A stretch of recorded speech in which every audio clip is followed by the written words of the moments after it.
శ్రీనివాస్ గారు నమస్తే సార్. నమస్తే బ్రదర్. శ్రీనివాస్ గారు, బీసీ సంఘాల యొక్క ప్రధానమైన డిమాండ్ ఏంటి? ఈరోజు బంద్ జరిగిన తీరును ఏ రకంగా చూడాలంటారు?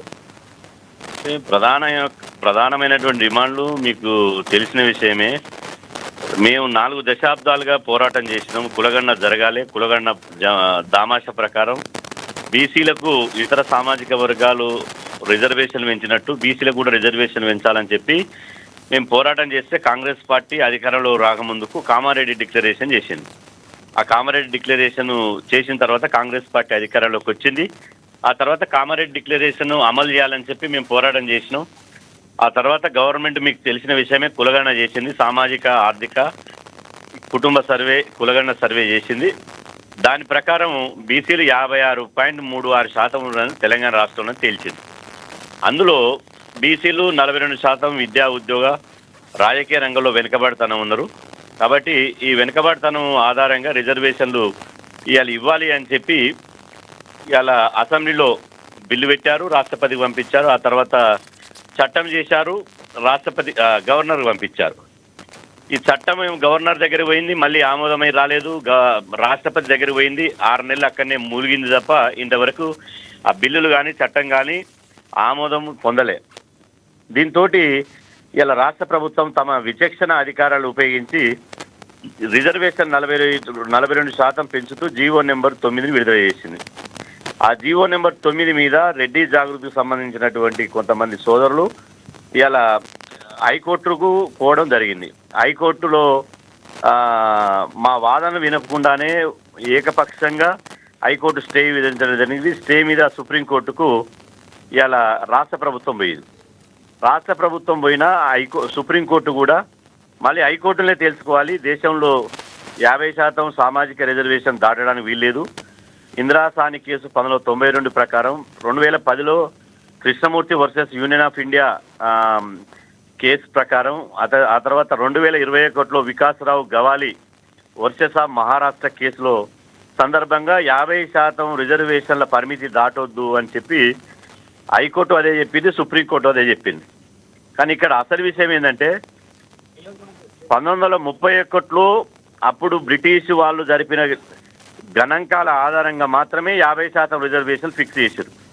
ఈ 50% దాటొద్దని అంబేద్కర్ గారు రాసినటువంటి రాజ్యాంగంలో పొందుపరచలేదు. అదేవిధంగా పార్లమెంట్లో కూడా చట్టం చేయలేదు. కోర్టులే ఇలా ఇందిరాసాని కేసు సందర్భంగా 50% రిజర్వేషన్ దాటొద్దని ఒక లక్ష్మణరేఖ గీసింది.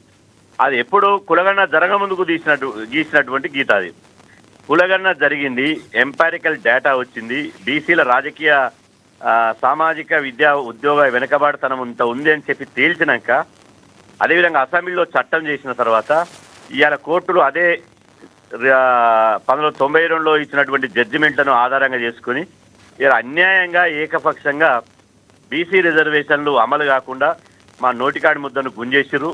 బీసీలు తినే కంచంలో మన్ను పోసినట్టు ఇవాళ బీసీలకు రావాల్సినటువంటి వాటను అడ్డుకున్నారు. కాబట్టే ఇవాళ అంతిమంగా ఇవాళ మేము ఎంత నిరసన తెలిపినా, మేము ఎంత ప్రయత్నం చేసినా మా వాదన వినలేకపోయారు. కాబట్టి ఇవాళ ప్రజాక్షేత్రంలోనే తెలుసుకోవాలి, ప్రజలే న్యాయ నిర్ణేతలు అని చెప్పి ఈరోజు బీసీ జేఏసీ నుంచి బంద్ పిలిపించడం జరిగింది. మీరు చూసిన బంద్ ఈరోజు ఉదయం 4 గంటల నుంచే తెల్లవారుజామున 4 గంటల నుండే బంద్ బస్ డిపోల వద్ద మా వాళ్ళు బైఠాయించారు. రోడ్ల మీద ఎక్కడ కూడా రవాణా వ్యవస్థ స్తంభించిపోయింది. ప్రభుత్వ ప్రైవేట్ విద్యా సంస్థలు సెలవులు ప్రకటించారు. ఆ తర్వాత వ్యాపార వాణిజ్య సంస్థలు కూడా సెలవులు ప్రకటించిన, ఎవరు తెరవలేదు. అంటే బంద్కు కూడా మీరు చూడండి, ఎప్పుడు గతంలో లేని విధంగా ఇటు లెఫ్టిస్టులు అటు రైటిస్టులు, అదేవిధంగా ఇంకొక వైపు లౌకిక పార్టీలు, ఎంఆర్పిఎస్, మాలమానాడు, గిరిజన సంఘాలు, ఆదివాసీ సంఘాలు, మైనార్టీ సంఘాలు, అదేవిధంగా విద్యార్థి ఓయూ జేఏసీలు, అదేవిధంగా ఉద్యోగ ఉపాధ్యాయ జేఏసీలు అన్నీ ఇవాళ అందరూ రాష్ట్రంలో ఎన్ని పార్టీలు ఉన్నాయో, ఎన్ని సంస్థలు ఉన్నాయో అందరూ మద్దతు ఇచ్చారు ఈ బంద్కు. అందరు మద్దతు వల్ల ఇలా బంద్ సంపూర్ణంగా జరిగింది. ఈ బంద్ సంపూర్ణంగా జరగడం ద్వారా ఇవాళ కేంద్ర రాష్ట్ర ప్రభుత్వాలు తెలుసుకోవాల్సిన అవసరం ఏంటంటే, ప్రజలలో ఉన్నటువంటి ఈ బీసీ రిజర్వేషన్ల అంశం ఏదైతుందో దీనికి ప్రజల మద్దతు ఉన్నది. బీసీ రిజర్వేషన్లు పెంచకుండా స్థానిక సంస్థల ఎన్నికలకు వెళ్ళొద్దు. బీసీ రిజర్వేషన్ అనేది న్యాయమైన డిమాండు. మేము 60% ఉంటే 18% తగ్గించి 42%కే పరిమితం చేశారు. మా సోదర ఎస్సీ ఎస్టీలకు వాళ్ళ జనాభా దామాష ప్రకారం రిజర్వేషన్ ఉంటాయి, 100% వాళ్ళకు ఉండాలి. అదేవిధంగా అగ్రవర్ణాలకు వాళ్ళ జనాభా 9% ఉంటే 10% రిజర్వేషన్ ఉన్నాయి. కానీ జనాభా ఉండి కూడా ఈ దేశంలో రిజర్వేషన్లు అందనటువంటి వాళ్ళు ఎవరు? కేవలం బీసీ సమాజమే. కాబట్టి బీసీ సమాజానికి ఇంత అన్యాయం జరుగుతుంటే మేము చూస్తూ ఊరుకోలేము కదా. కాబట్టి ఇవాళ బంద్ ద్వారా మాలో ఉన్నటువంటి నిరసనను, బీసీలలో ఉన్నటువంటి ఆవేశాన్ని, ఆవేదనను ఇలా బంద్ రూపంలో చూపించడం జరిగింది. ఈ బంద్ చూసైనా పాలకులు కనువిప్పు కాగలగాలి. ఇది శ్రీనివాస్ గౌడ్ గారు, ఇది ఇప్పుడు మీరు చేసేది అసలు నిజంగా వర్కౌట్ అవుద్దంటారా? రాజకీయ పార్టీలు తమ తమ స్వలాభాల కోసం దీన్ని బయటికి తీసుకొచ్చాయంటారా? ఇప్పుడు రాజకీయ పార్టీలు స్వలాభం కోసం తీసుకురాలే. ఇప్పుడు రాజకీయ పార్టీలు ఎప్పుడు స్వలాభం కోసం తీసుకొస్తాయి? రాజకీయ పార్టీలు తాము ఒక ఒక ఒక సామాజిక వర్గాన్ని నెత్తినెక్కించుకుంటే స్వలాభం కోసం ఆలోచిస్తాయి. కానీ బీసీలు దశాబ్దాలుగా పోరాటం చేస్తారు. ఈ దేశంలో అన్ని వర్గాలకు జనాభా ప్రకారం రిజర్వేషన్ నుండి బీసీలకు ఎందుకు ఉండవు?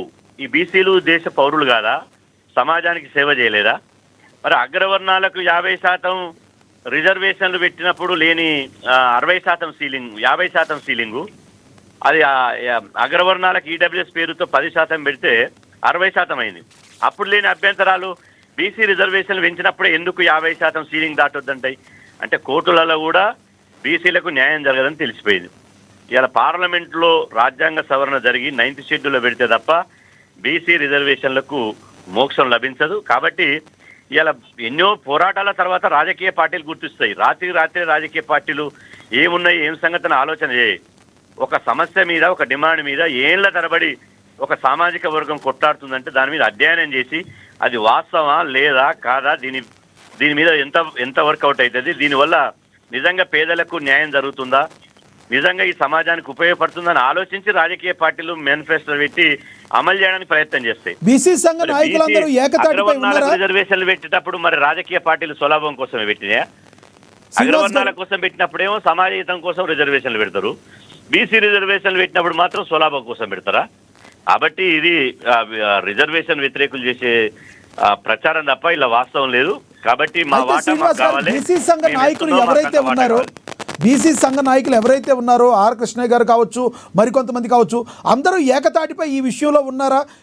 ఒక్కొక్కళ్ళు ఒక రాజకీయ పార్టీకి అవకాశం ఇచ్చినట్లుగా మాట్లాడుతున్నారు అనుకోవాలా? ఎలా చూడాలంటారు దీన్ని? అసలు ఇప్పుడు పార్టీలు ఏమైనా కావచ్చు, సమస్య ఏదనేదే ముఖ్యం. అతను ఏ పార్టీలైనా ఉండొచ్చు, మనకు సంబంధం లేదు. కానీ బీసీ రిజర్వేషన్ల ఇష్యూ మీద కలిసి ఫైట్ చేస్తుందా లేదనేది ఇక్కడ ప్రధాన సమస్య. కాబట్టి బీసీ రిజర్వేషన్ల మీద ఇవాళ న్యాయం కోసం పోరాడతామంటే నువ్వు పలానా పార్టీలు ఉన్నావు, నువ్వు పోరాడొద్దు, నువ్వు ఉండొద్దని మనం అంటామా? అనలేము కదా. కాబట్టి ఈ అన్నిటి మీద మేము అధ్యయనం చేసిన తర్వాతనే బీసీలకే అన్యాయం జరిగినప్పుడు, బీసీలకు మొత్తంగా అన్యాయం జరిగినప్పుడు, బీసీ సమాజమే ప్రమాదంలో పడినప్పుడు ఆ జాతి పేరు చెప్పుకున్నటువంటి సంఘాలు ప్రత్యక్షంగా పోరాటానికి దిగక తప్పదు. అందుకోసమే మేము ఇవాళ ప్రత్యక్షంగా ఇలా బీసీ సంఘాలు ఒక్కటై ఇవాళ జేఏసీని ఏర్పాటు చేసుకుని ఈ బంద్ పిలుపునిచ్చి చివరిగా ఒకటి చెప్పండి శ్రీనివాస్ గారు, బీసీ సంఘాలన్నీ కూడా ఐక్యతతో ఉన్నాయా? ఎందుకంటే ఇప్పుడు మున్నూరు కాపు ఇష్యూ కూడా నడుస్తుంది. మున్నూరు కాపుని బీసీ నుంచి తొలగించాలని మాట్లాడితే వాళ్ళు ధర్నా చేస్తున్నాం అంటున్నారు. మీ బీసీ సంఘాలన్నీ కూడా మున్నూరు కాపుని బీసీగానే గుర్తిస్తుందా, లేదంటే వాళ్ళని సపరేట్ వెళ్ళాలని కోరుకుంటున్నారా? అసలు బీసీ సంఘాల్లో ఐక్యత ఉందా? శాతం మున్నూరు కాపులు బీసీ బిడ్డలే, అందులో డౌట్ ఏమి లేదు. ఇవాళ 136 కులాలు బీసీ జాబితాలు ఉన్నాయి, 136 కులాలు బీసీ బిడ్డలే. కాబట్టి ఇది పడనటువంటి గిట్టని వారు మున్నూరు కాపని కులాల పేరు చెప్పి విభజించి పాలించేటువంటి కుట్ర చేస్తారు. కాబట్టి ఖచ్చితంగా మున్నూరు కాపులైనా ఇంకోరైనా అందరు బీసీ బిడ్డలే. ఈరోజు మున్నూరు కాపులు బీసీ కాదంటారు, రేపు యాదవులు బీసీ కాదంటారు, ఎల్లిన విశ్వబ్రాహ్మణులు బీసీ కాదంటారు, ఆ తర్వాత గౌళ్ళు బీసీ కాదంటారు, గొల్ల కుర్మలు బీసీ కాదంటారు. అట్లా దానికి ఒక పారామీటర్ ఉంది. ఇవాళ మీరు నేనంటే కాదు, ఒక కులాన్ని ఒక జాబితాలో చేర్చాలంటే దానికి ఒక పారామీటర్ ఉంటుంది. ఆ పారామీటర్లో ఫిట్ అయితేనే ఆ జాబితాలో చేరుస్తారు. కాబట్టి మున్నూరు కాపులు ఫిట్ అయ్యారు కాబట్టి బీసీ జాబితాలో చేర్చారు. Right sir, thank you so much అండి. మీ అభిప్రాయాన్ని తెలియజేసినందుకు శ్రీనివాస్ గౌడ్ గారు ధన్యవాదాలండి. మనం ఒకసారి కాంగ్రెస్ నేత కత్తి వెంకటస్వామి గారు ఉన్నారు, ఆయనతో మాట్లాడదాం. వెంకటస్వామి గారు నమస్తే.